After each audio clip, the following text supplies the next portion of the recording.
हम कई बार ये दृष्टांत सुना चुके हैं। एक सोझा जी नाम के गृहस्थ थे, उनका चरित्र है भक्तमाल जी में। वो महाभागवत थे। उनका ब्याह हुआ, पत्नी है, एक संतान हुई।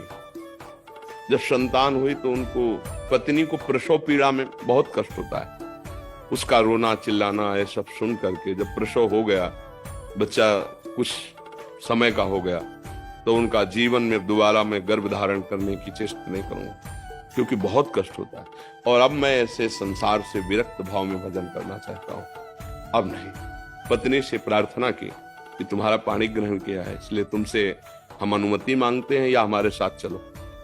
अगर आप, तो घर में सब सुख सामग्री है, बच्चा है, आप पालन पोषण करो, पर मैं विरक्त होकर आज से भगवान का भजन करूंगा। यदि आप कहते हो कि पाणी ग्रहण किया तो हमारे हाथ में हाथ मिलाओ, चलो, जैसे मैं रहूंगा वैसे रहना होगा, पर साथ में कुछ नहीं, कोई नहीं, और भजन करना होगा। तो उनका, मैं आपके बिना तो रह ही नहीं सकती, आपके साथ चलूंगी। तो चली। जब गांव के बाहर निकली, जंगल में पहुंची तो देखा थोड़ा धीमी चाल है, तो उनका जल्दी से आओ ना, तो देखा गोद में बच्चा है। तो पलड़ू उनका कहा था कि हमारे साथ अन्य कोई नहीं चलेगा, सिर्फ आपकी अनुमति है, आप बच्चा ले। बोले नवजात शिशु, इसको कहाँ छोड़े, इसको कौन पालन पोषण करेगा? तो उन्होंने कहा सब जीव जंतुओं का पालन पोषण करता है, वही भगवान करेगा। या तो वापस हो जाओ या बच्चा यहीं छोड़ दो।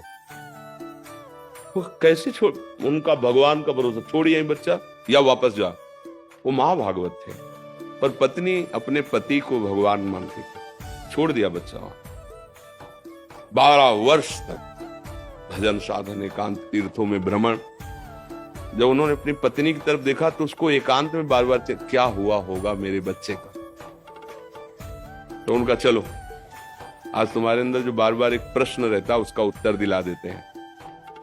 अपने गांव में आए, बाहर बैठ गए, तो 12 वर्ष में दाढ़ी बाल ऐसे तो कोई पहचान नहीं। तो उन्होंने पूछा कि यहाँ तुम्हारे गांव में एक सोजा जी थे, सुनाओ संत बन गए, तो उनके कोई संतान थी, क्या हुआ आपको पता है? तो उनका, अरे भाई उनके भाग्य क्या कहने। सोझा जी को जब जाते हुए सुना तो यहाँ का जो राजा था वो बड़ी श्रद्धा रखता था, तो उसने घुड़सवार दौड़ाए। सोझा जी तो मिले नहीं, लेकिन उनका लड़का मिल गया जंगल में, उसको उन्होंने रख लिया। उनके कोई लड़का नहीं था, तो अब युवराज पद पर वो है। बोले अच्छा अच्छा अच्छा, और वापस हो गए। पत्नी का देखा, घर में रहते तो हम गरीब किसान थे, लड़के को क्या बना पाते, लेकिन भगवान के हुए तो क्या बना, युवराज, और आगे चलकर वही राजा बनेगा। आप चिंता मत कर, चुपचाप भजन कर। ना कोई जंगली पशु पक्षी खा पाया बच्चे को, ना कोई हानि पहुंची, और अरे सर्वरक्षक भगवान, भरोसा भगवान का। तो तुम माँ हो, तुम्हारा सोचना ऐसा ठीक ही है, पर वो मोह के कारण।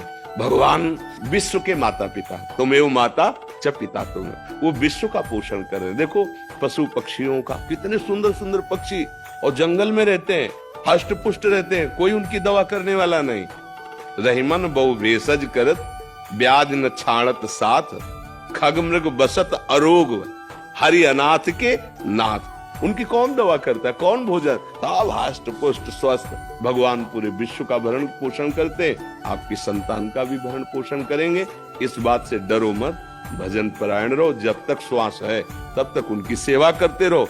नहीं, तुम्हारी जहां तक सेवा संपूर्ण भगवान के चरणों में समर्पित कर दो। प्रभु अब आप देखना, हम तो आपके विधान के अनुसार जा रहे हैं, लेकिन ये जो सेवा है आप संभालना, भगवान संभाल लेंगे।